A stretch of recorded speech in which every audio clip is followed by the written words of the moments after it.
Puppets. That's part of your time. Oh, shoot.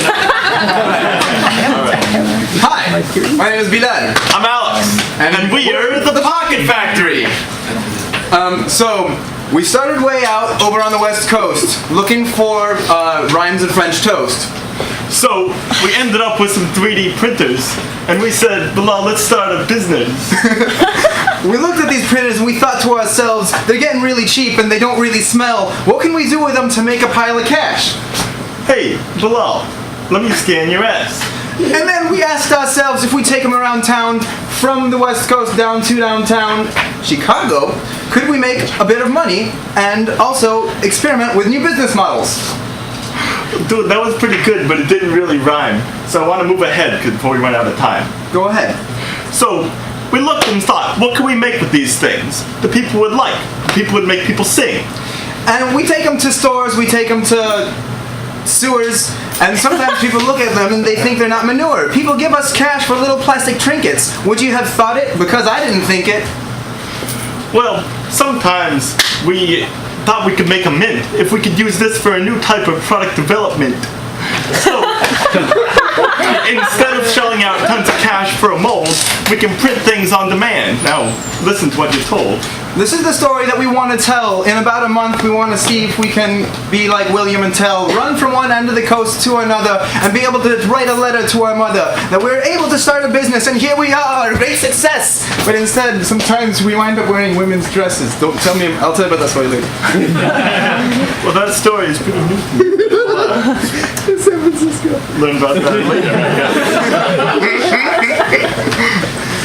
But anyway, we travel around, we print in front of people, we see if we can draw a crowd.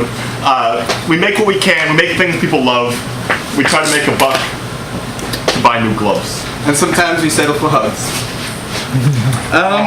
It's been really good, and we've traveled wide and far, and we're looking for a new shining star. Perhaps something that will take the manicure community and make them find a way to gain immunity from jobs that they hate and jobs that really suck.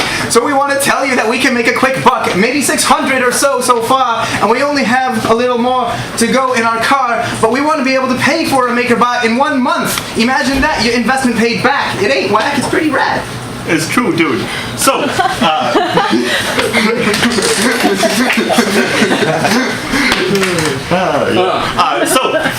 if you got an idea for something you'd like to make, tell us. And you can also read about us on Make. Hello at Pocket Factory is the name of the game. Send us a shout out and you'll remain anonymous. And unless you don't want to be anonymous, we'll release your products and we'll come up with ideas together. Well, there's been a few minutes and that's what we wanted you to hear, but before we leave, can you tell us, was that clear? More or less. Alright, cool. So we're trying to start a business in a month using Maker products, and we think that 3D printers are amazing, and they're coming down in price, and they're getting better and better. We went and we saw Stratasys prints today and put them up right next to the Up.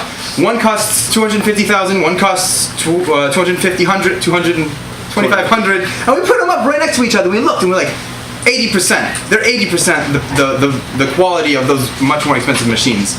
And instead of printing out parts for more MakerBots or reps, we want to see products. We want to see people making and selling things and creating a sustainable living for themselves using Maker technology. So we figured the best way to encourage people to do that was to do it ourselves. So And that's also exactly what we've been doing. add constraints such as we should do it while not sleeping in a Prius. Driving across the country. We were looking for a person to actually come with us from here, because the story has to be told. If we just do it and we make like, I don't know, $250,000 or whatever, who cares, right? But if we do it and we tell the story, we document it and we share it with people, then it gets more interesting. We want to see every individual, like more and more individuals able to become entrepreneurs, able to become successful doing things that they actually care about. Who here wants to do that? Because that's a goal of mine. Where's the video guy? Because he might think it's really fly. Oh. So that's what we've been doing. Follow us on pocketfactory.org if you have any suggestions for products that you think would be really like the killer app for these low-cost machines. Let us know. We've been through belt buckles. Yeah, everyone look at my crotch. iPhone cases. And most recently, we are trying more service-based things. So workshops while we're in Ann Arbor. We're experimenting with everything. printing stuff to order. We tried customization. We tried just straight up product development using this instead of having to shell out a lot of cash up front. Yeah. We try to customize things for people. We try to just make a clever design that people would like. And these things give us various levels of success and failure and time lost and gain. Not gain. But it's all fascinating. Like, this is a new way of doing product development. We think it's fascinating. We hope you do. Check us out, pocketfactory.org.